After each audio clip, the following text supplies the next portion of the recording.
everyone. If you're new to my channel, my name is Brian Craig, and this is where MAGA comes to talk. All right, well, we got a lot going on, a lot to cover.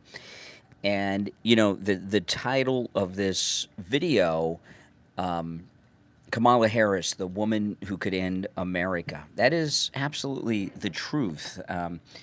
Kamala Harris, more so than even Obama, is dangerous to be the president of the United States. I mean, the country right now is hanging in the balance. I mean, we're under a constant invasion. It's never ending. It will never end as long as the Democrats are in charge, on top of all the other problems, like insane inflation and everything else that's going on. And luckily, Donald Trump's doing very well in the polls. And with the addition of Robert Kennedy, going to put him over the top. So we're going to break all this down. We're going to talk about it, go into some of the stories that are in the news today, and talk about the importance of President Trump's second and non-consecutive term. If you're new to my channel, make sure you subscribe. And everyone who's already subbed, please like the video. Like right now on X, I'm going through what's trending right now on X, right? They have news stories that are trending. This is let's see here. Let me count.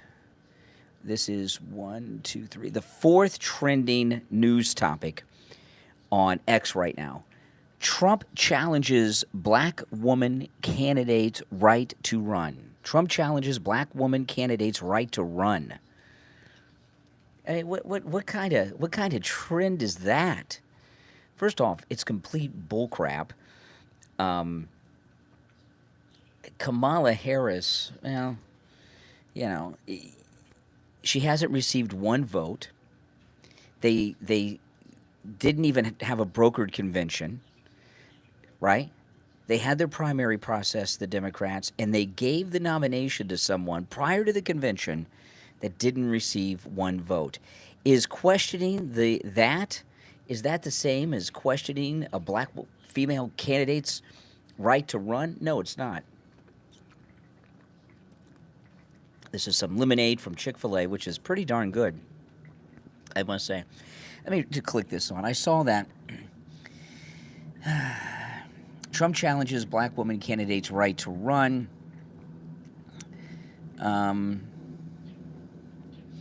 Here's a Kennedy supporter. Let me see if I can play this. Okay, so this is one of the first things that popped up under that trending topic. Kennedy supporter refuses to vote for Kamala Harris, will join her brothers in voting Trump. Let's see. So this is the last time I'm going to do any kind of political post whatsoever on TikTok but my candidate, Kennedy, has dropped out. So I have been asked by a few people who I'm going to vote for. I am a highly intelligent and educated person with common sense. And I do my due diligence on all candidates before I make a decision. And that's the glory of being an independent, and I think everybody should do that. But in learning that the DNC paid some of the most unstable characters on fucking TikTok to go to their convention and harass other people, and yes, there is proof of it. Wow. And there's so many women out there it's taking her a while to get to they're going to vote for Kamala Harris simply because she has a vagina. I have a vagina. But I damn sure know I couldn't run a whole country. Shit, I can barely run my life sometimes. When I look at a candidate, I look at all the things they haven't done. And the one thing that points out to me is how Kamala couldn't even handle the border. You see, I have family in Aurora, Colorado. And the illegal immigrants, the Venezuelans, a gang has taken over that city. And all of them were allowed to cross the border because there wasn't enough control over our borders. That was Camilla's job. Oh boy, they're gonna really hate her because she's not even calling her Kamala; she's calling her Camilla. But that's fine. If you're just joining us, this is a JFK, or I'm sorry, an RFK. I got my FKs mixed up. This is an RFK voter who's explaining why she is now going to vote for Trump since Robert Kennedy's out. And there's way more. I'm not going to vote for anybody that sucked a dick to get where they were. Oh, excuse me. And I don't give a fuck if you don't like that I just said that. I wasn't expecting that. I've not listened to this before. Oh, my God. I had not listened to this before. Oh, man, let me... Oh, my goodness. Oh, I guess I won't be playing this one on the radio tomorrow. Because as I said, I do my due diligence on somebody. I don't use the left-leaning media or the right-leaning media. I use actual real research on things. And my final reason is because Kamala Harris has supporters, as I said, that were paid to be there at the DNC, of the likes of Jolly Good Ginger. All my brothers are combat veterans, and they are Trump supporters. And for that man to call veterans a disgrace because of who they choose to vote for, those are the kind of people that are representing the Democratic Party. I would rather eat razor blades than to actually support somebody who pays supporters like that to be there. And great, I saw his apology. It was a whole lot of backtracking. But apologies don't mean shit when you keep repeating the same mistakes. And some of us on the internet have not forgotten that this is not the first, second, or even the third time that Jolly has gone after other veterans. So his apology don't mean shit to me. The Democrats actually should have paid attention to the influencers that they had fucking representing them. Because I probably would have voted for Kamala Harris if it wasn't for people like the Jolly Good Ginger. He absolutely made up my mind that if they can call upon the most unstable influencers on TikTok to actually represent them, it is not a party I want to represent. The end. Okay, and she's voting for Trump. Okay, a little salty language there. But this is what I was talking about on my podcast Friday, on my live stream yesterday here on YouTube. You know, there's a lot of people who, for whatever reason, are behind Robert Kennedy. A lot. And now that he's given his blessing and endorsement of President Trump, there's a lot of people like this lady and their friends and their followers who are now going to cross over and vote for Trump. It's absolutely amazing. You know, there are now states in play that were not in play before Robert Kennedy. Oh, man, that was great. But, you know, back to the topic, you know, the end of America with Kamala Harris. They're transforming America into South America. Have any of you been to South America? I've been to South America. I've been to Central America, you know, Mexico and all of that. Many, many times over many, many years. And Latin America, every aspect, every area of Latin America is third world. Now, they're corrupt. Our government's corrupt, right? We're all you know, Biden and the rest of them, they're owned by China and donors. You know, Robert Kennedy was talking about how the big food producers own, you know, the FDA and all that. But Latin America, South America, Central America, whatever you know, whatever part of it, what part of it is not the third world? You have to ask yourself why. You know, South America, like North America, has an abundance of resources, great resources, oil and other natural resources. Why is that all third world and we're first world when they have everything naturally that we have? The settlers there with the settlers here started out with the same, yet we're the first world and then the third world.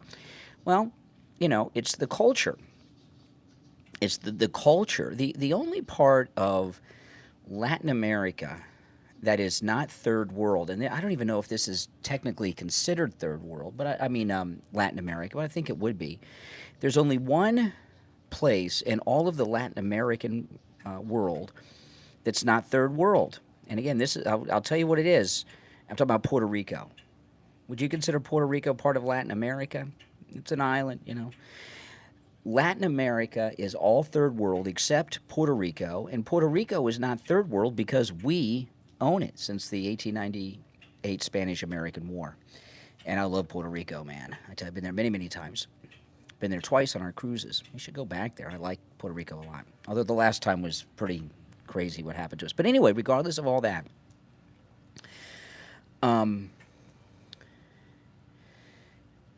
when you take, and you have an entire continent, South America, and I'll throw in the Central America as well, and Mexico's part of North America, but, well, Latin America.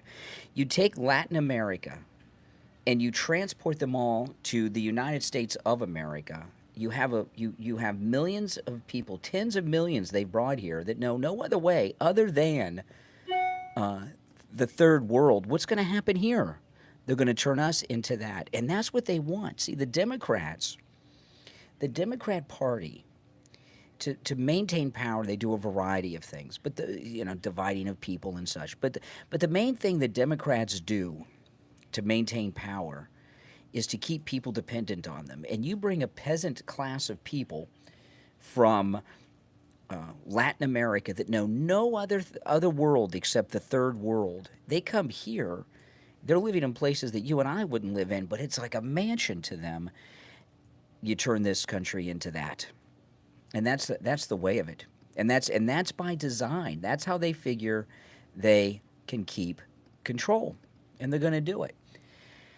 Now, Tim Walz is one of the most dangerous people ever, maybe the most dangerous ever, to be a nominee for Vice President of the United States. He is, without question in my mind, a Chinese asset. At some point, the Chinese recruited him, and he signed up. He is full-core, hardcore communist Marxist, and he's not the goofball that he seems. He walks out on stage hopping with his big, he walks out there like Chris Farley would walk out on a very strange. It's all an act, because if you go back to Tim Walz when he was in Congress, he was like a normal guy. He was a Democrat, kind of a moderate Democrat, but he was like normal. And it's like a switch was flipped. And this is when this trend of Antifa and BLM and anarchists became mainstream in the Democrat Party. And then, his Chinese handlers had him switch the game a little bit. He is a very devious, dangerous person. He does not support American values. And this is an example of it. Listen to this. This is the running mate of Willie Brown's girlfriend, Kamala Harris. I think we need to push back on this. There's no guarantee to free speech on misinformation or hate speech, and especially around our democracy. Wow. Listen to that. I think we need to push back on this. There's no guarantee to free speech on misinformation or hate speech, and especially around our democracy. Wow. On misinformation, there's no guarantee free speech on misinformation? Well, who's to decide what misinformation is? This guy who got married at Tiananmen Square, the site of a massacre in China?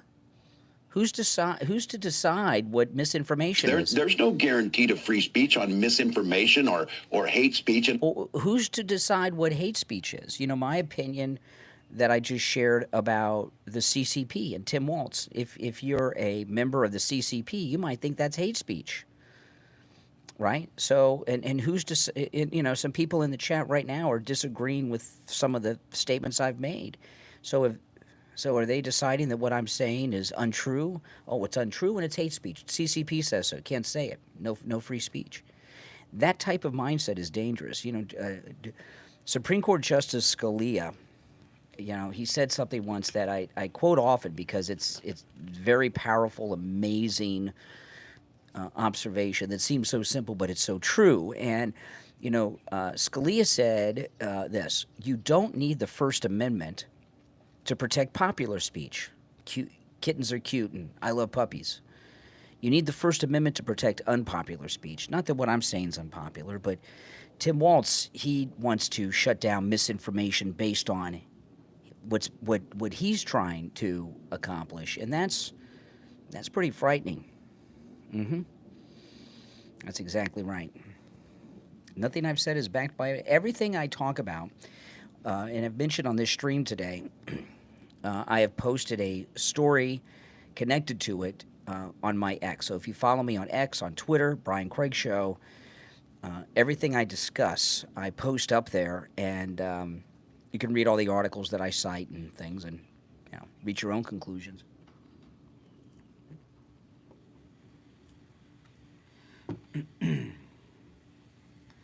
That's exactly right.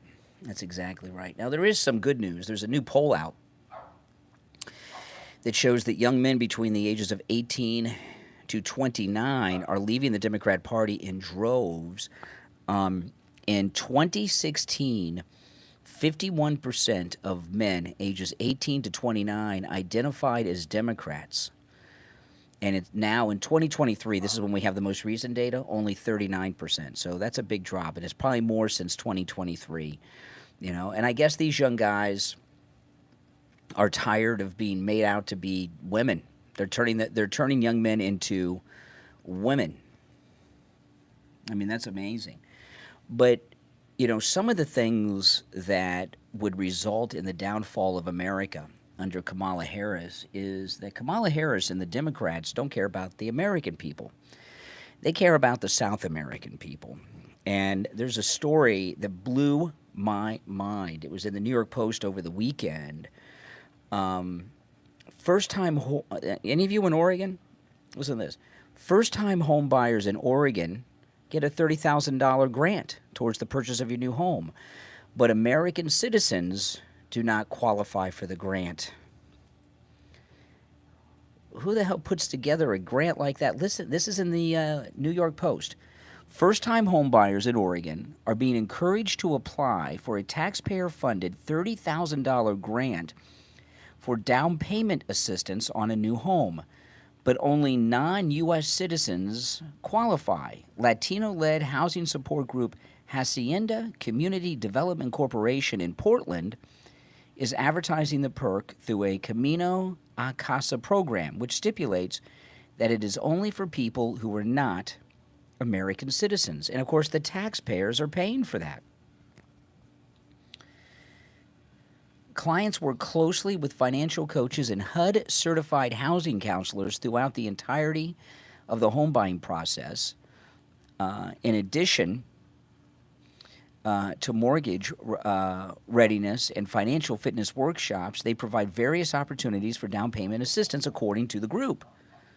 Republican Oregon State Rep Ed Dial called the effort state-sponsored discrimination and noted that he is appalled that the hard-earned limited tax dollars of Oregon taxpayers are being used to prioritize homeownership for non-U.S. citizens. There's also an article in the Daily Caller about this.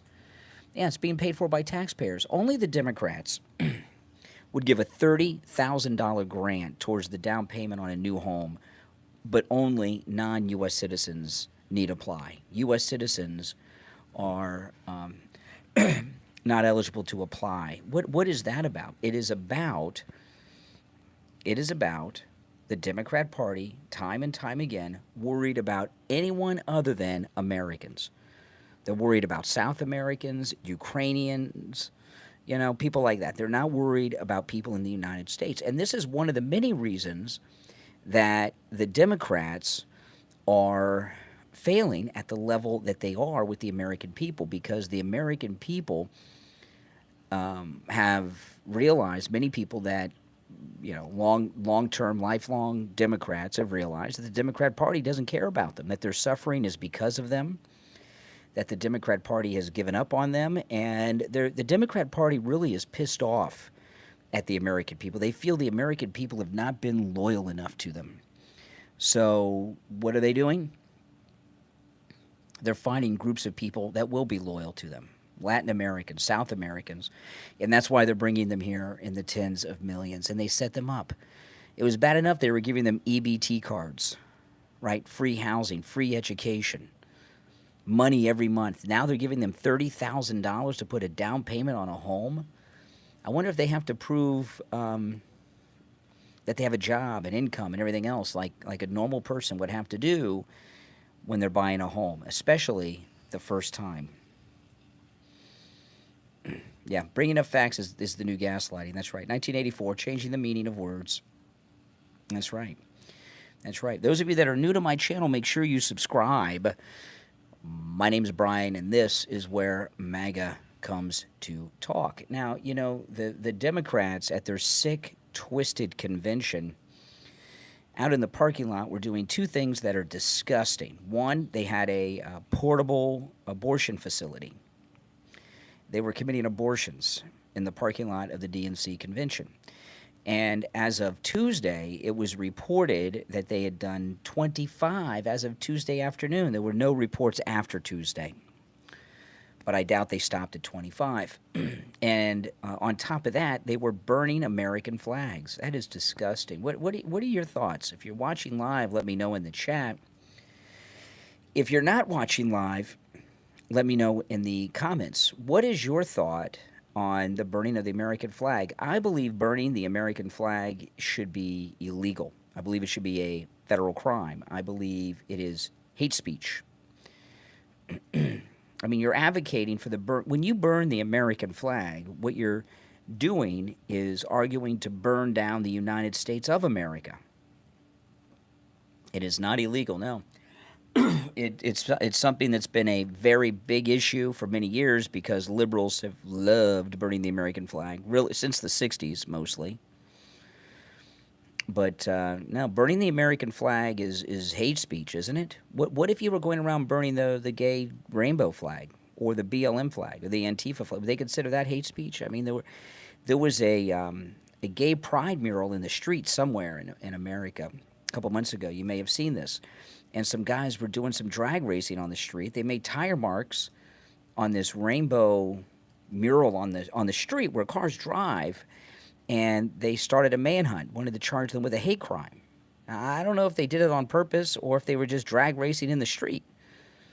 But if it's a hate crime to damage the gay pride flag, why is it not a hate crime to burn the flag of the United States? I don't understand that. But on CNN, they were talking about this, and this conservative girl they had on CNN was talking about burning the American flag and how it's not patriotic. And then this Democrat, his name is Keith Boykin, said that burning the American flag is patriotic. This doesn't make much sense to me, but listen. Make America a better place. Can I ask you a question? Because there was American flag burnings outside the DNC.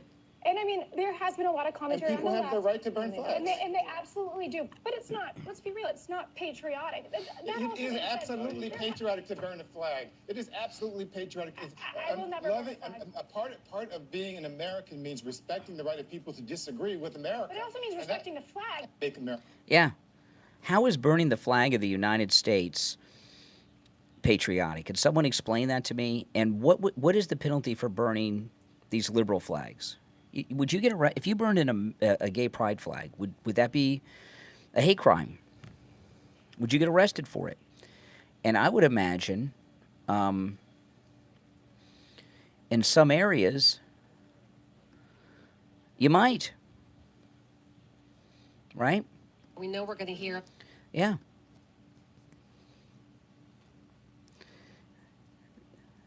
Well, you know, to me, you know, an American flag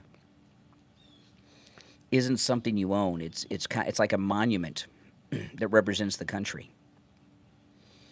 Is how I view the American flag. That you don't really own it. You know, you can't go around burning down monuments of the country. And when is the burning of the American flag not done in hate? To me, it's a very hateful action. I mean, when someone burns the American flag, what are they saying? They're saying death to America, right? Death to America. Isn't that what they're saying? And look at who was burning the flag. These jihadi supporters of the Hamas terrorists. They were burning the American flags in D.C. They were burning them at the Democrat convention, right? So that's advocating an act of violence against the United States. I mean, that's my opinion. I believe that burning the American flag should be illegal. And President Trump agrees with me. He was talking about that at the rally the other night. He had a penalty too. It was not too long of a penalty, but I can't remember exactly what he was suggesting. But he did want to make it a federal crime to burn our flag. It's pretty disgusting. I mean, if they're not saying burn down America, destroy America, what are they saying? Is that not the advocating of violence? I think it is. A year in jail. That was it. Key lime. A year in jail. Key lime. Oh, man. Any of you had key lime pie? It's the best. Key lime pie is the best. It's a Florida native dish. Very, very good. So here's a PBS at the Democrat convention this last week. We know we're going to hear about the history being made here tonight quite a bit throughout the evening. Have you been able to talk to anyone on the floor about this moment in which a black woman, for the first time, Oh, my a woman of goodness. South Asian descent, will accept a major party's nomination for president? Yes, so many of the delegates here, when you ask them how it feels, a lot of them say historic, like it's unlike anything that they've ever seen before. And so even though they don't, a number of Democrats don't think necessarily Harris herself needs to talk about the history that she may make, so many Democrats are doing that for her, and delegates here are eager to talk about it and say that they also feel seen. There's so many aspects of Kamala Harris that make them feel seen, whether it's she comes from an immigrant family, she's black, she has South Asian descent. A lot of her story makes many of the Democrats here tonight feel as though they're being seen, sometimes for the first time. We had a black president, elected and reelected, Barack Obama. She's not making history at all. You know, I mean, give me a break. They're very impressed with themselves. It's not history. These things, you know, we've reached a point in our society where these types of things really are not that big of a deal anymore, right? The glass ceilings have all been broken. Women and men, I mean, women and men do everything now, right? They're astronauts. One of the people stuck on the space station is a woman, right? We've not had a woman president of America, but there's been women leaders around the country, and she's no Margaret Thatcher. Please, Oprah. It's been a long time since anyone cared what Oprah Winfrey thought or said.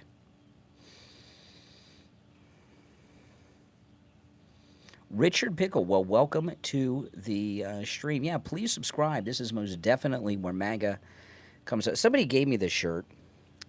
They cross out, look at this. They crossed out Pence and put VA for Vance, Trump Vance. That was kind of funny. Yes. Why would we move to Russia? Are you kidding me? Plus, I've got this beautiful weather in Florida. Why would I want that Russian weather?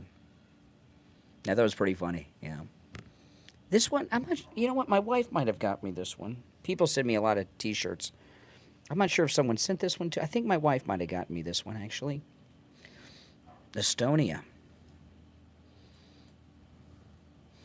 I did not know Margaret Thatcher personally, but I was around when she was around. I remember her. I remember she came to the United States, visited Ronald Reagan. Yeah, I was a kid, but I remember it. That's exactly right. You know, Jon Stewart, who they gave The Daily Show back to, this guy loves himself, doesn't he? He's got that look on his face. I'm not going to play the audio because I can't stand listening to his voice, but there's an article in Mediaite about Jon Stewart. The Daily Show host Jon Stewart roasted Democrats for a lack of Palestinian-American speakers at the Democratic National Convention. Why would you have a representative of the people that flew into Israel, went to a music festival, and raped and murdered Israeli girls and took hostages back to Gaza? Why would you have one of the representatives speak at your convention? You know? And what is, you know, and Jon Stewart, what is going through Jon Stewart's mind when he wants a representative of the modern day Nazis that want to have a Holocaust against the Jews?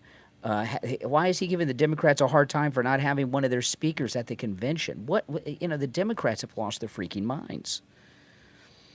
Is that the constituency now of the Democrat Party? No, he was not joking. He was serious. He's serious. You know, the thing about this convention, though, this did not even occur to me until I saw this article in the New York Post. You know, Kamala Harris's father is alive. Her mother passed away, but her father is alive. Did you know that? Did you notice that her father was not at her DNC speech?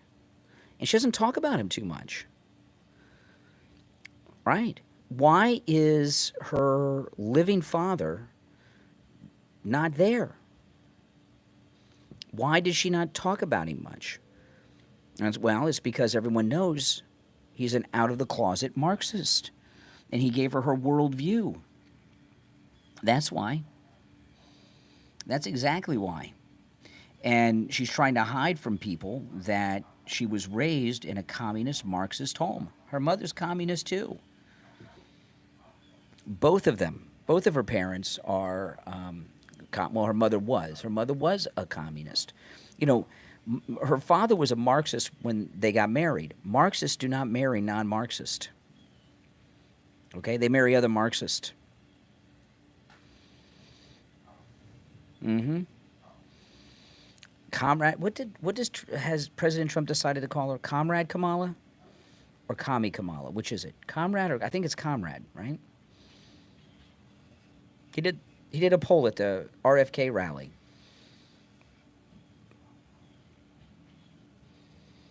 Yeah, Commie Kamala. Yeah, Commie Kamala is pretty good. That's got a good ring to it, I must say. You guys agree? Commie Kamala? I agree with that. But why was her father not there? Mm-hmm.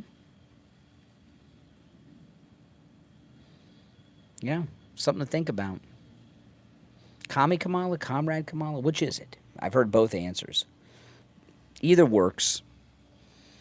They're both accurate. Oh, Paul, I identify as non-Biden-ary. I like that. I like that. Maybe I should get a T-shirt that says that. Comrade? Oh, both are good. Both are accurate. I like Tinneman Tim Waltz, but everybody else seems to like Tampon Tim, but, you know. We're proudly deplorable. Absolutely. Hillary Clinton gave us a great name. She started, you know, whatever label the Democrats have given to MAGA, we've embraced it. We've embraced every single one. The Great MAGA King, Basket of Deplorables. Whatever they've called us, we've embraced it. Waltz is a coward. As soon as his unit got orders to deploy to the combat zone, he got out, left his 500 men on their own. Mm-hmm. That's right. We love being deplorables. That's right, Carol. Yeah. Tampons in the boys' room. What is the point of that? Someone explain to me. If you're new to my channel, guys, make sure you subscribe. You'll love my content. I promise you that. There was a story on Fox I saw over the weekend. Listen to this. The Biden-Harris administration kicked off what critics call an amnesty program for illegals during the week of the Democrat convention. The U.S. Citizenship and Immigration Services calls it Keeping Families Together, which makes an estimated 500,000 non-citizen spouses and another 50,000 non-citizen stepchildren eligible for amnesty. Wow. Wow. That's insanity. Non-citizens who are present in the United States without admission or parole may be considered for parole in place under this process. Admissions means being legally authorized to be in the United States with a green card, visa, or other reasons. Boom. They just gave amnesty to 550,000 illegals. Just did it. No Congress. So this is what would happen if Kamala Harris, I know it's crazy, if Kamala Harris, God help us, got elected with this Chinese asset, Tim Waltz. You know, see what they do, like this 550,000 that Kamala Harris just gave amnesty to, give green cards and visas, illegals. a lot of times they do things like that as a test to see if they can get away with it. They got away with it. So then next thing you know, they'll do it to the over 20 million they've already brought here. Boom. All of a sudden. A population bigger than a lot of states. Just boom. You're here. You're here. They'll do it just like that. No law. Just a pen. I mean, is that the America you want to live in? How's that right? You know, we're not against legal immigrants. Melania is a legal immigrant. You know, Melania, before she married Donald Trump, you know, her visa expired. She had to go back to Slovakia and do whatever you got to do to get the visa, a new visa, and she did it.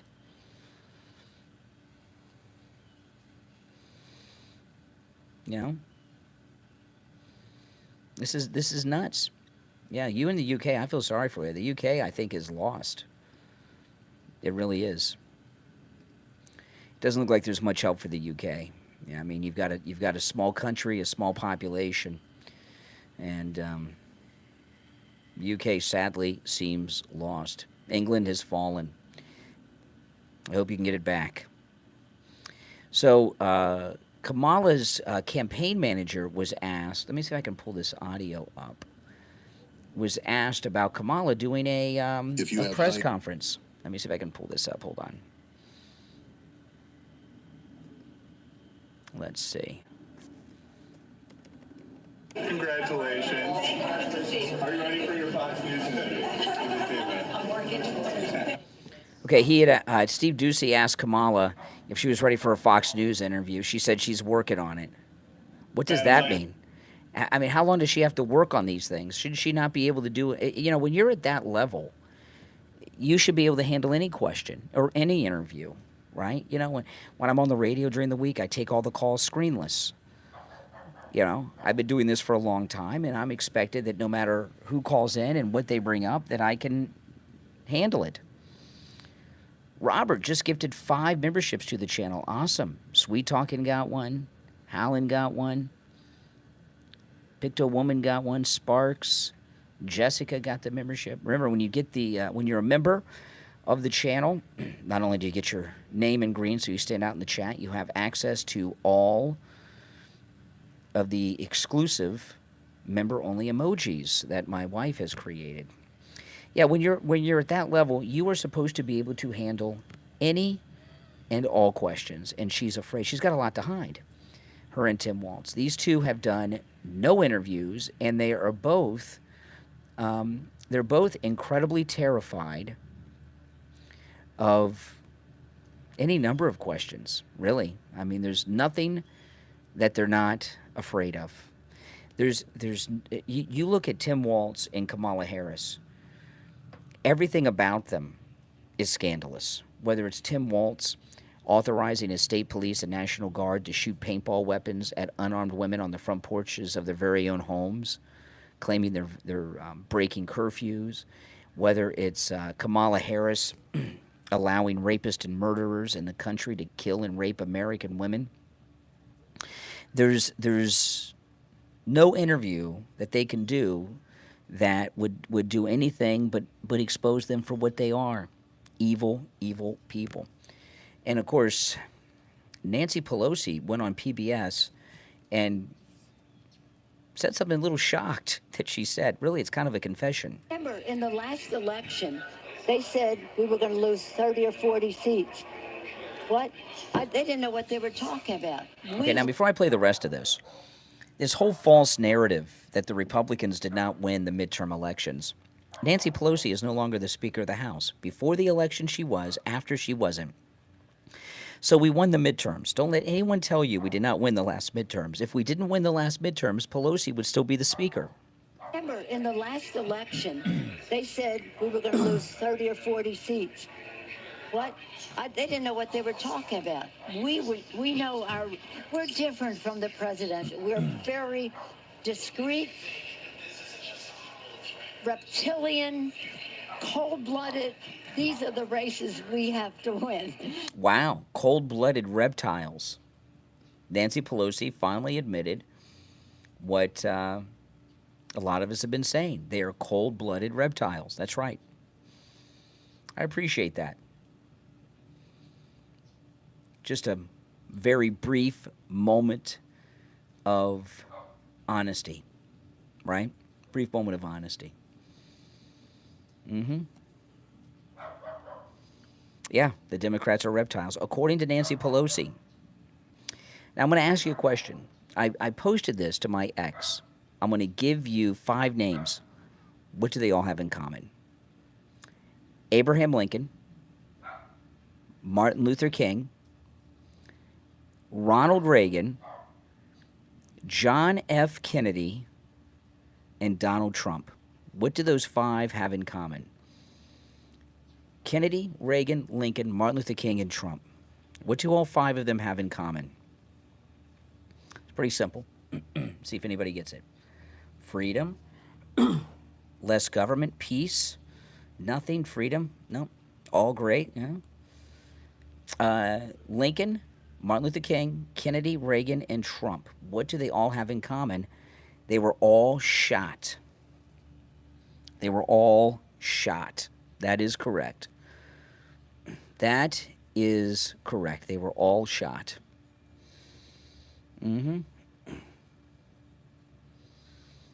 Correct.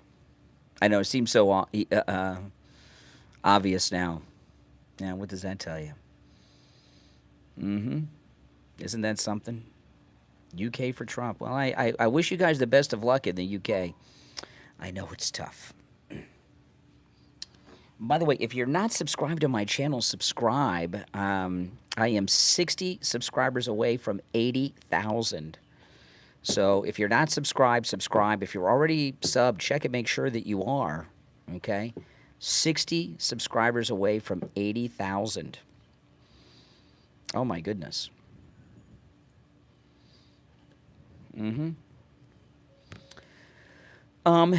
They were all shot because they took on the establishment. They took on the establishment. That's why they were all shot. Martin Luther King.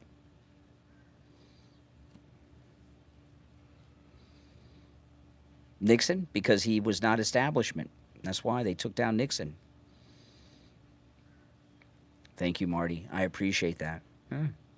They're all guys who took on the system, the establishment. And because they did that, they got shot.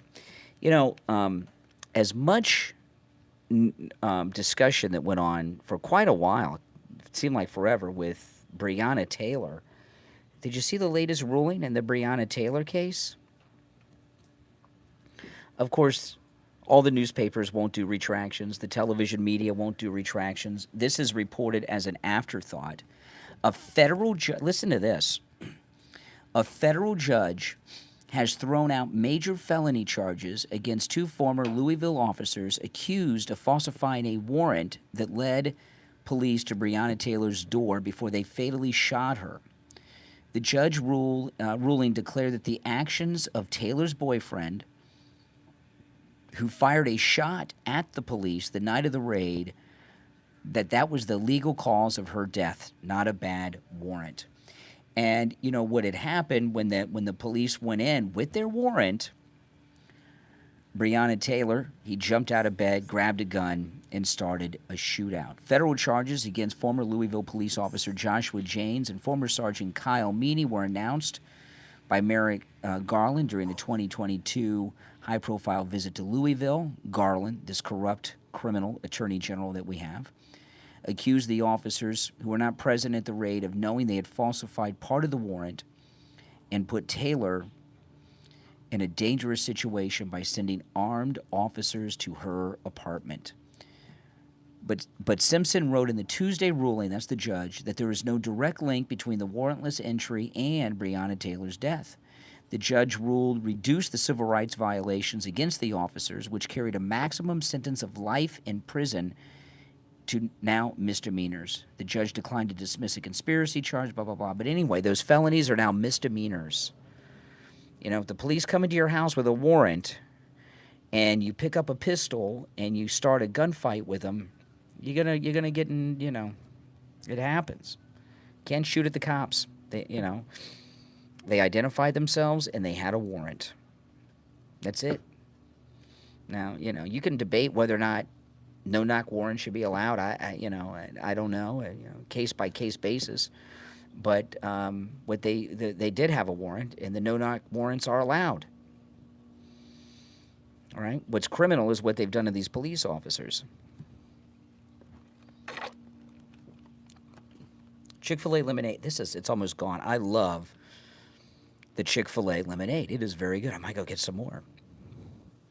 You guys like the Chick-fil-A lemonade? So Dr. Phil sat down with the greatest president ever, Donald Trump, and talked to him about Robert Kennedy. RFK Jr. has offered his support to you and your campaign. How do you feel about that? I'm very honored by it. He's a very smart guy, a different kind of a guy, but very smart, loves our country, has some, I think, very good views on a lot of different things.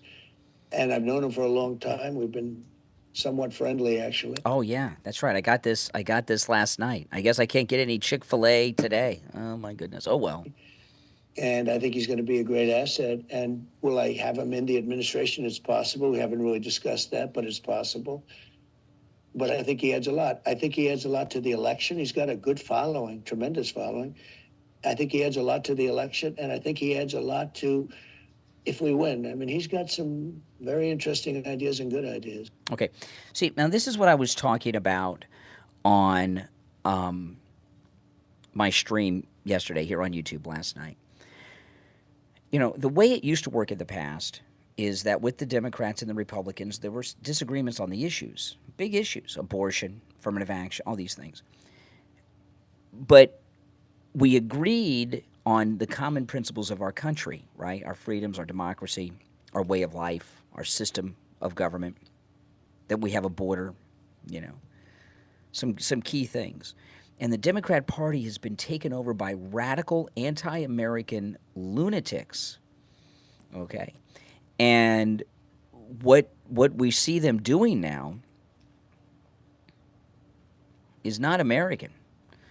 And there are millions of Democrats out there that feel that they don't have a party any longer. And not only do they not have a party, they've had nowhere to go. And what Robert Kennedy is doing is telling these Democrats who feel they are people without a party to vote for Trump. Let's get our country back from these radical anti-Americans, and then let's debate these big issues. Right? That's it. That's it. We got to get our country back. And, Robert Kennedy, we, as Republicans, disagree with him on a lot of big issues, but we agree on the core idea of what the country is about. Right? Exactly. Oh, man. I've only got about this much left. So, and I won't be able to get any till Monday. Gosh darn it.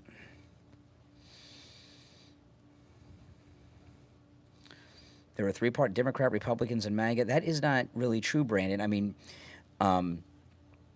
President Trump and the Trump family took over the Republican Party. When the Trumps took over the RNC, that was the end of the Republican establishment.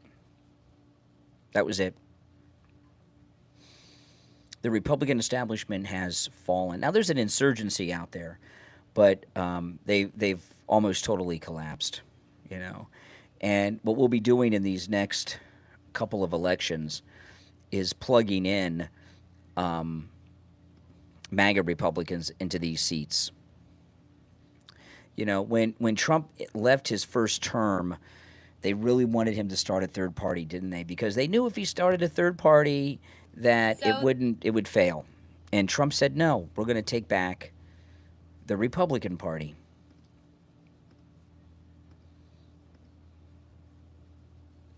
And they thought he was nuts.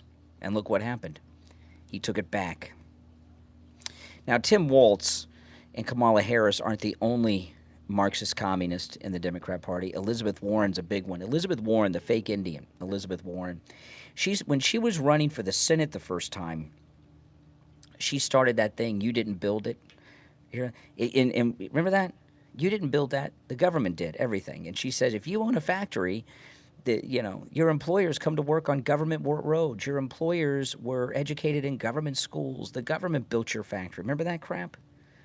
And she went on CNBC. Let me pull this up. She went on CNBC with Joe Kernan, and he cleaned her clock, this fake Indian Elizabeth Warren. Let me pull this up. Listen. Senator, and that is a time in any sophistry. Your example on craft. Your example on craft is even worse. You finished first. In any of the states around the country that already have price gouging laws in place. Can I tell you why those are fallacious and misleading at best? And your craft analogy is even. Why can't I tell you? Please let me tell you. Kraft, you say, was 440% profit increase. The example you used, the prior quarter from the year before, they had a charge of $1.3 billion, an accounting change which wiped out profits. Then they earned what they normally. Let me finish now. They earned. You didn't let me finish. Look at the data. Come on. We have economic study now after economic study. This is the way it always goes. When there is more concentration, 40 million eggs were destroyed because of avian flu. When there is more concentration in an industry, we have seen much greater increases in Do you attribute the inflation? Margins. That's what you think we need to do to solve it? They're not random. They are not random one-offs. It is part of the problem when you've got companies that are gouging consumers on prices. Consumers need to know they've got somebody on their side. Senator, and listen, we're trying to help. We're trying to actually do. Where are you in the 37 states that currently have price gouging laws? Just quickly on that point, Senator Warren, can you just tell here, can I just clarify how this would work? This is the way you never lose an argument because no one can ever say anything back to you, Senator. The state price gouging. See, she doesn't understand basic economics, Elizabeth Warren. She's just a communist Marxist who thinks the government is all-knowing when they don't know squat, right? And she looked like a fool, which she doesn't do that often because she does not put herself in a situation where she would be made to look like a fool. That's right. That's right. Those of you that have subscribed this morning, welcome. We are less than 40 subscribers away now. 30 subs away from 80,000 subscribers. So if you're not subscribed to my channel, please subscribe. There's been over 11,000 of you in the chat this morning. I know you're not all subscribed, so subscribe. Maybe if I get lucky, we'll hit 80K during this stream. What do you think, guys? Can we do it? We are 30 subscribers away, 29 subscribers away from 80,000. Oh, my goodness. 27 subscribers away from 80,000 subs. Oh, my gosh. I'm so I remember when I had 243 subs, and I'm like, oh, am I ever going to get to 1,000? So those of you that have been with me for a while, I really appreciate your support. And everyone who's new, welcome to the channel. This is where MAGA comes to talk. 25 subscribers away from 80,000, guys. Oh, my goodness. I know, it's exciting, isn't it? Oh, my goodness. So subscribe. If you're not subscribed. If you're already subbed, check and make sure you are. Because a lot of times people think they're subbed and they're not because you watch the channel a lot. I get recommended to you. So you may not be subscribed. Oh, my goodness. 25 away from 80K.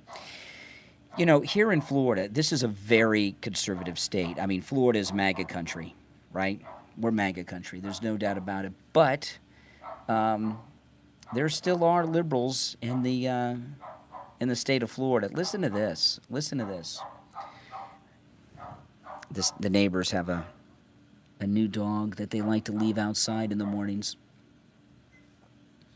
Would you leave your dog outside in the morning barking on Sunday morning? No, I would let the dog in. I would have some decency for my neighbors. Now, I'm up, but not everybody's up on Sunday morning. A lot of people are sleeping in. Listen to this. This is from the University of Tampa, right here in MAGA, Florida.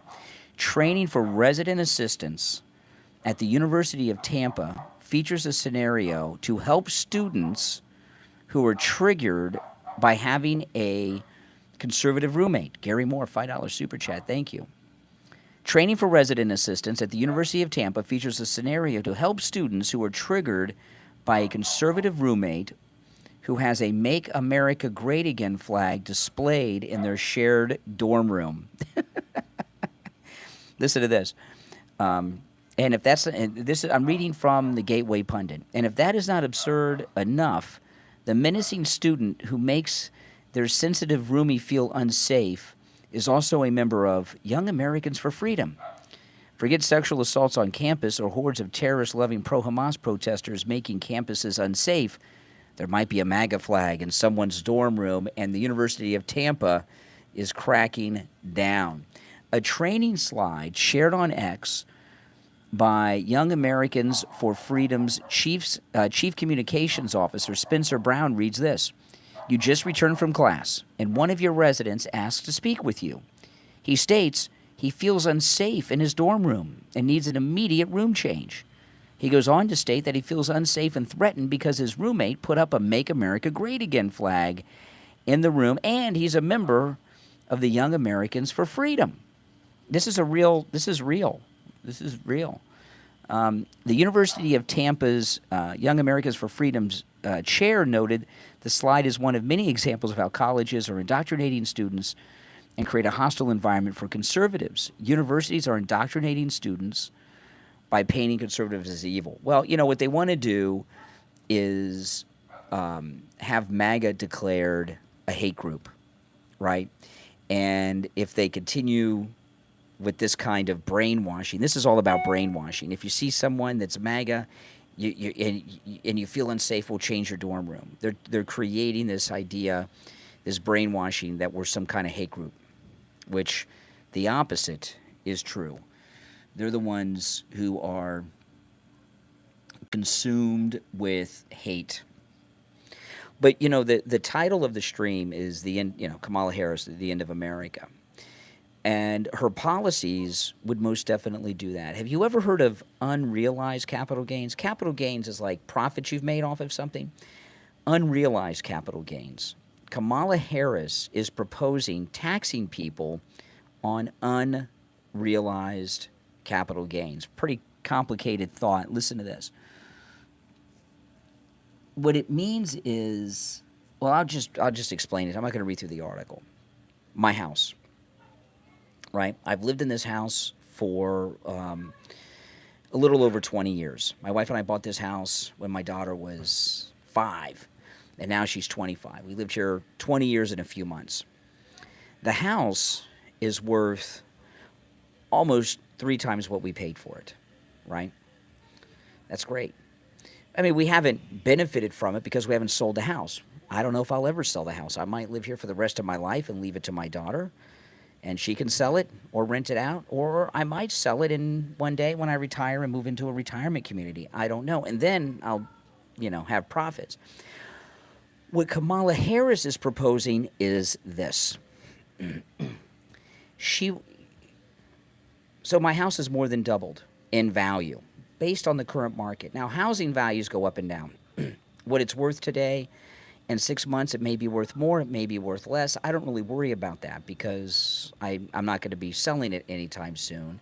And whenever I do sell it, if I do, or if I leave it to my daughter and she sells it, it'll be so far down the road, the house will be worth much more than it is even now. So the ups and downs of the housing market don't bother me.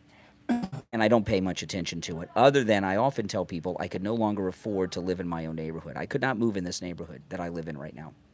I couldn't. The cars in the driveways of my street, you know, very expensive, very expensive. But anyway, back to this. What Kamala is proposing is taxing on unrealized capital gains. So what she wants to do is tax me on what my house is worth today, the profit between what I paid for it and what it's worth today. Bought the house in 2004. It's 2024. It's worth more than twice what it was when I bought it 20 years ago. She wants to tax me on the unrealized capital gains of the current house value. And do what? Give it to a bunch of illegals for their down payments on their houses in Oregon that I was talking about earlier? Is that crazy? That's nuts. That's nuts. Now, what would happen so she taxes me, right? House is worth 2.5 times what I paid for it. Kamala wants to tax me on that. But next year there's a housing crisis and the price dumps by half of that. Are they going to give me my money back? No. No. That's insane. Unrealized capital gains. That's right out of the Soviet Union. I mean, that's hardcore Marxism. Unrealized capital gains. That's insanity. Yeah, to pay off other student loans. Exactly. To pay for more of their liberal crap. To pay for Ukraine. To keep Zelensky rich. I bet Zelensky pays no taxes. It's stealing. Yeah, I know. It's a hard concept for a lot of people to understand, this unrealized capital gains. And the Democrats, they like things to be hard to understand because if people don't understand it, they think they can ram it through. They don't want people to know that. And it's not just houses they're talking about. It's the value of anything, right? Like you own stocks, but you haven't sold them. But they're worth more than you paid. You know? So she wants to tax you on what they're currently selling for, even though you're still holding on to it and not selling. That's insanity. Yeah, it could go for anything. Business, a farm, your retirement. Yeah, it could go for anything. Are they going to give us a rebate because when you buy a new car, it's devalued from the moment you drive it off the lot? Yeah, stealing for those that have worked hard to give it to freeloaders. That's exactly what it is. It's insanity. And if that were to happen, I don't know what kind of impact it would have on the economy. Would everybody sell their houses? Tax you out of your house? Yeah, I mean, how could you afford to maintain your house? If I had to pay tax... Now, again, when I tell you that the houses in my neighborhood are selling for so much money now that I couldn't afford to buy a house in my own neighborhood today that I did 20 years ago, I'm not kidding. William Livingston, $5 super chat, thank you. Yeah, they fake it until they make it. That's right.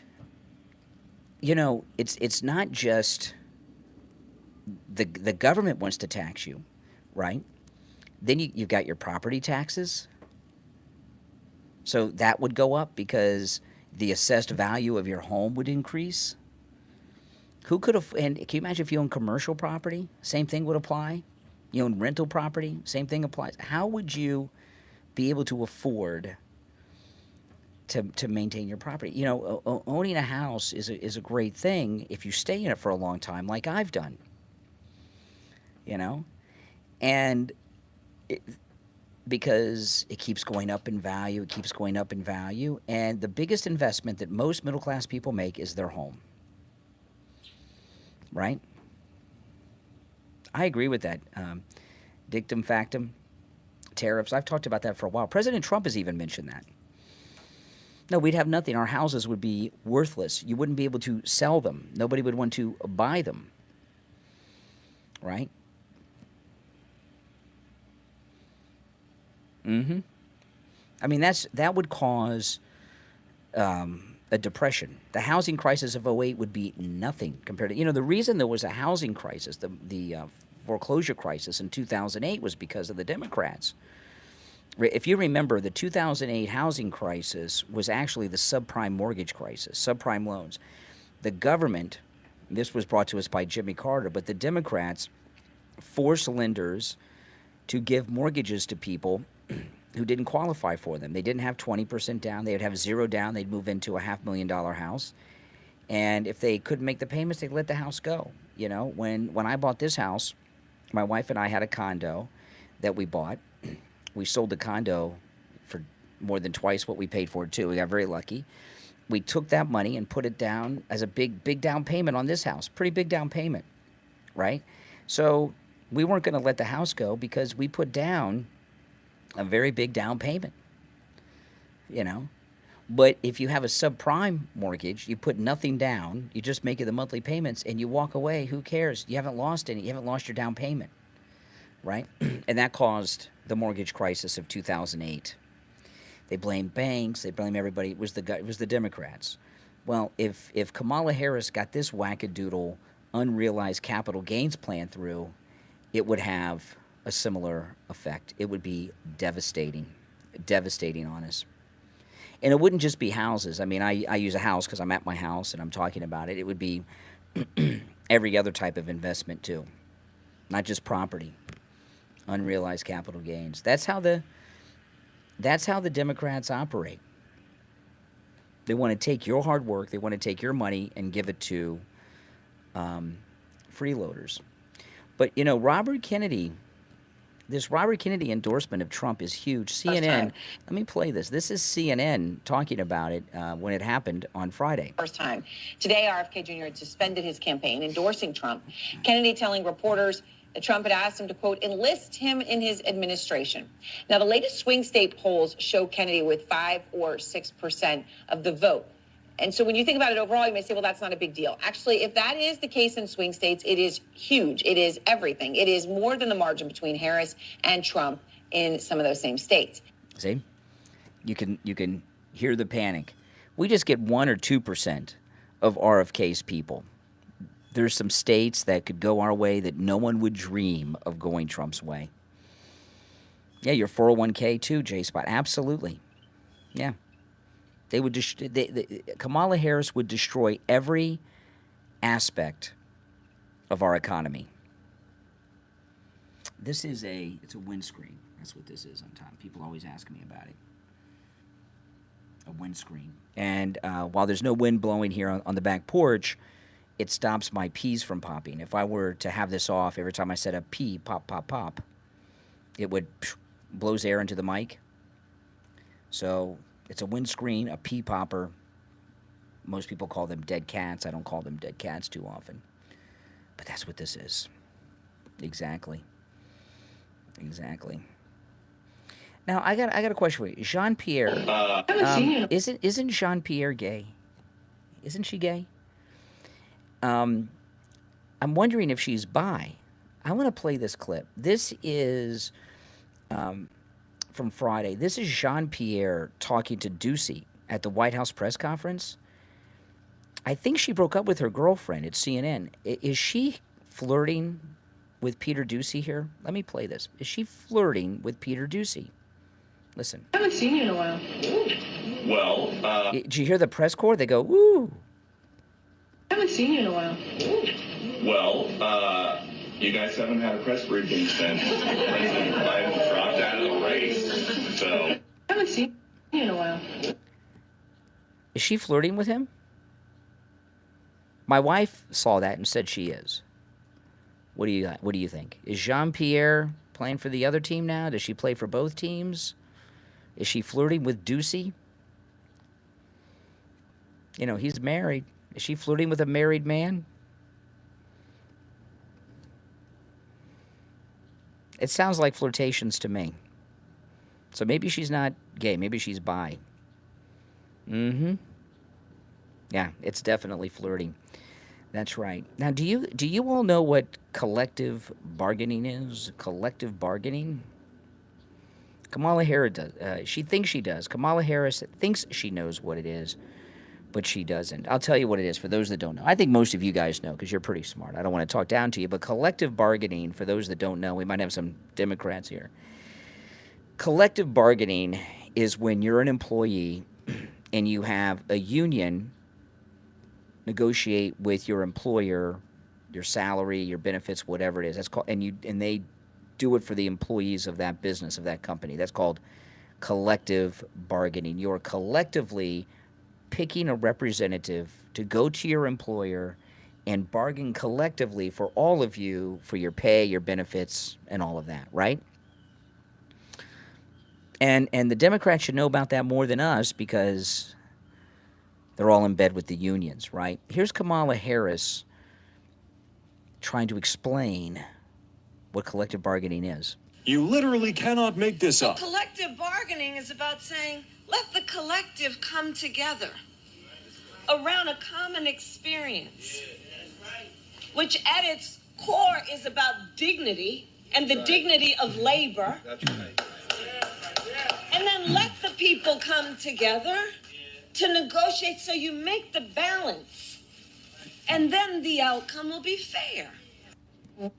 Does that sound like the accurate definition of collective bargaining to you? Not to me. I mean, you're gonna take an idiot like her and make her president of the United States? Oh my goodness. Word salad. It's called stupidity. That's why I do not accept that she passed the bar. We know she failed the bar the first time, and her boyfriend Willie Brown, that got her that $90,000 a year fake government job in the state of California. You don't think he got her passed in the bar? No doubt about it. Now listen, if you're new to my channel, subscribe. I mean, 22 subscribers away from 80,000, guys. Just 22 subscribers from 80,000. There's almost 12,000 in the stream this morning. And I know you're not all subs. So if you're not subscribed, please subscribe. 21 subscribers away from 80,000. Oh, my goodness, guys. So here's Joe Scarborough and Mika Brzezinski talking about the polls. In fact, the top super PAC associated with the Harris campaign has let it be known to some reporters that their internal polling is, in their words, a little less rosy than some of the public polling. Some other Democrats. Okay, now before we get to that Kamala Harris is saying that their internal 18 away from 80,000, guys. 18 subscribers away from 80,000 subs. Oh my goodness. So this is Morning Joe, MSNBC. Kamala Harris's campaign is saying their internal polling isn't showing what we're seeing. See, the polls we see are fake. The polls we see are fake media push polls. The internal polls, the ones that are classified that the campaigns have, that's the real polling. And they never show that to us. And Kamala Harris admitted to MSNBC that their internal polling doesn't look that good. That's right. Top super PAC associated with the Harris campaign has let it be known to some reporters that their internal polling is, in their words, a little less rosy than some of the public polling. Some other Democratic polling firms that I've talked to in the last couple of days say the same. They say the battleground states are virtually tied. In a lot of the public polls right now, we're seeing Harris up a few points, often within the margin of error. They're suggesting it's a little closer than that. And as we well know, polling has been pretty off the last couple of cycles, and in favor of, on Election Day, Republicans being undercounted in the polls, therefore doing better on Election Day. Joe. Wow. I mean, think about this. This is MSNBC Morning Joe saying Trump's really ahead in the polls, that what we're seeing publicly are fake, inaccurate polls, and all the Trump elections have proven that to be true. This is amazing. 17 subs away from 80,000, guys. Biden was up by several more points in the polls they ended up winning by 4 years ago. So believe me, Democrats coming out of Chicago, they feel really good. The vice president is going to be on the road some next week, also beginning the debate prep. Yeah. Whatever. So she admitted that they are down in the polls. Isn't that something? I wish they could release those internal polls to us. Maybe contractually they're not allowed to. Every once in a while, the internal polls are released. This is James Carville. What a joke this is. I'm giving you very specific metrics to look at. And if you ask me, is the country better off today than it was 4 years ago? My answer is heck yeah. Where? Where is the country better off today than it was 4 years ago? For Americans. I don't mean South Americans or Ukrainians or Zelensky. But if you're an American or a legal immigrant to the United States, how are you better off than you were 4 years ago? It's insane. I'm giving you very specific metrics to look at. And if you ask me, is the country better off today than it was 4 years ago? My answer is heck yeah. All right? Period. End of story. That's James Carville's view. All right? So, if are there things that we need to work on? I think, by the way, the crime rate's dropping almost to historic levels. And I keep hearing Trump talking about rising crime. I don't know what he's talking about. He's talking about the rapes and murders and the drug crimes and everything else that's going on. That's what he's talking about. Now, James Carville, I'm sure, lives in some gated community with very exclusive people, like in the Hamptons or something. But the crime is most definitely up. I hear people talk about these urban hellholes, and I'm sitting here in Chicago, and tell you the truth, it's a pretty damn nice city. Oh, really? He's in the south side of Chicago? He's not in some fancy gated community in Chicago? He's not in some building that you've got to be buzzed into? Come on.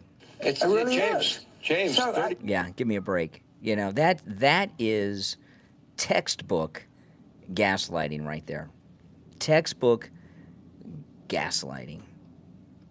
No doubt about it. There's no aspect of American life where people in this country that are here legally or U.S. citizens are better off. How are you better off? Well, unless you're a member of the military-industrial complex. Right? 30 people shot last weekend in Chicago, Laura? Oh, my goodness. Yeah, I don't think Carville is in the part of Chicago where all the shootings happen. Right? Exactly.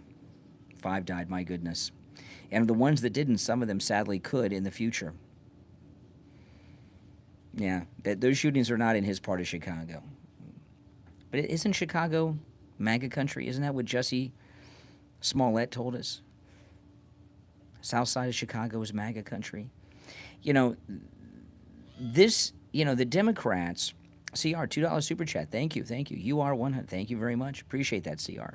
You know, the thing about the Democrats, this is the first time the Democrats have ran a candidate where they have zero platform or agenda. You know, I was talking about this last week. Kamala Harris. Why is Kamala Harris asking people to vote for her? What is she openly standing for? Vote for me because of this. Vote for me, I'm going to do that. What do you think? What is it that she is saying, vote for me because of this? And this is really a question there's no answer to. No, we are, let me check. We are, hold on, let me look. 18 subs away from 80,000, guys. 18 subs away from 80,000. So if you're not subscribed, subscribe. We're getting close.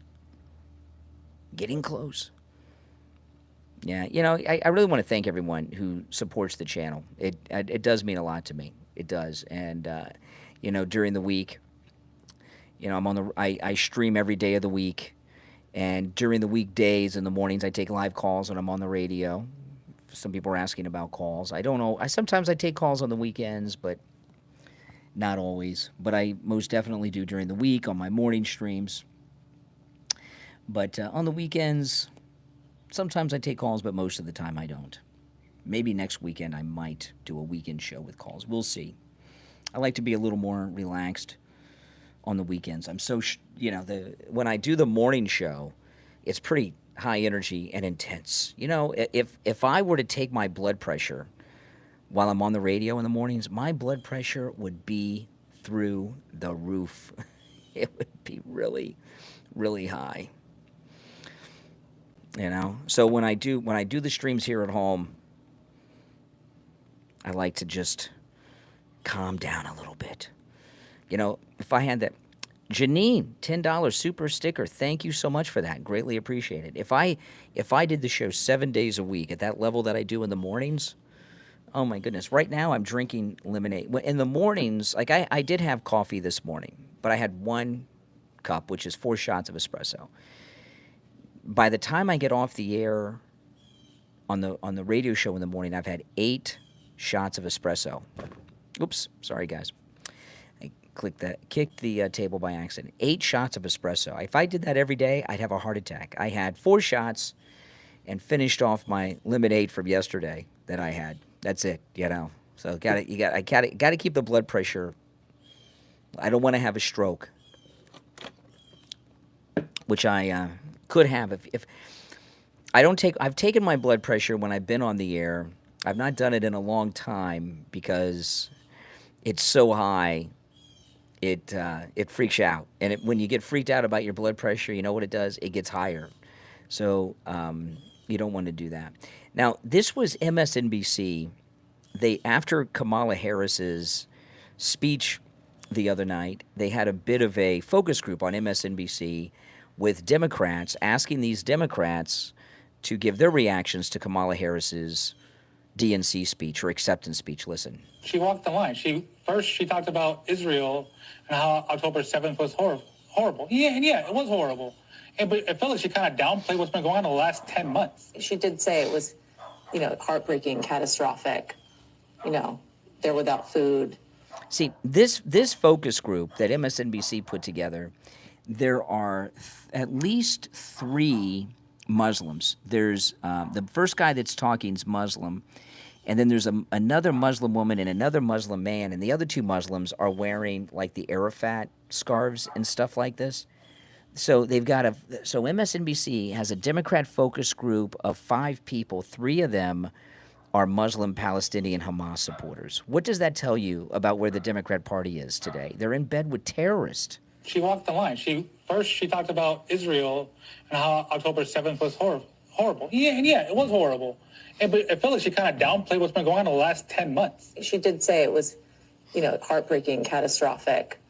They're without food. People are dying. Children are dying. Yeah, and it could be fixed today. What I'm hearing is that no matter what is said, really. I need action. It's time to show action. If she would have called for a permanent ceasefire, saying we do need a permanent ceasefire, I think that, for me, that would have been different. In the Arab and Muslim community... This guy's another Muslim. We've been voting for Democrats for a long time, but at this point, our money is going to our families overseas who are dying every single day and who need aid because of direct results from this administration, which she's part of.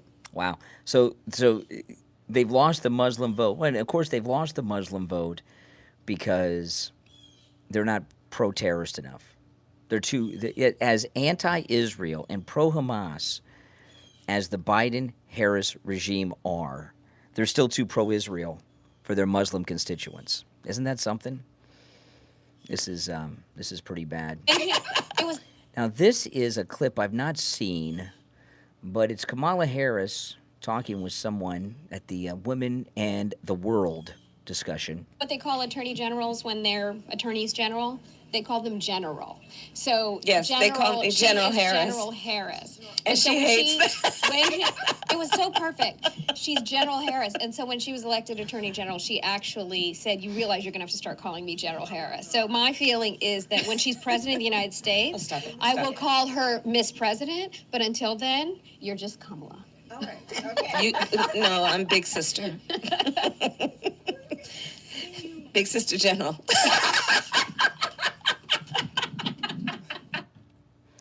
Is she high? Is she high, or is she mixing the booze with the CBD Cheech and Chong gummies?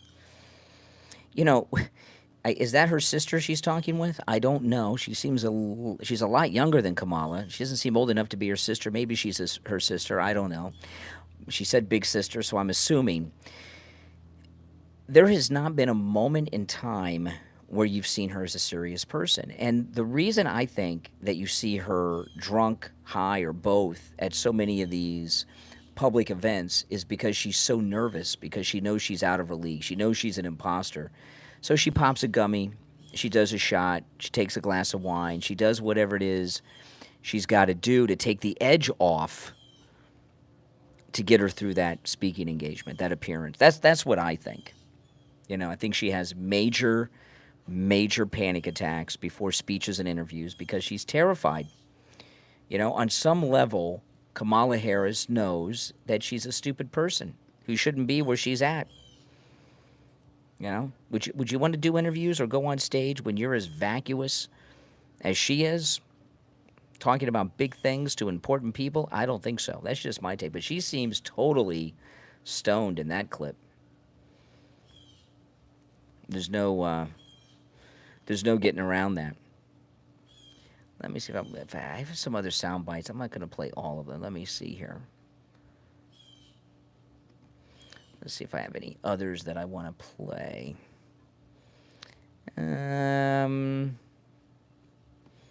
I've got a bunch, but maybe I'll play some of them tomorrow. I'll probably do another stream this afternoon or early evening, and I'll cue some other ones up then. But hey, listen, guys, thanks for watching. Again, if you're new, subscribe to my channel. My name is Brian. This is where MAGA comes to talk. And everyone who's already subbed, do me the favor of liking the video. All right? My name is Brian. Thanks for watching. I'll see you next time.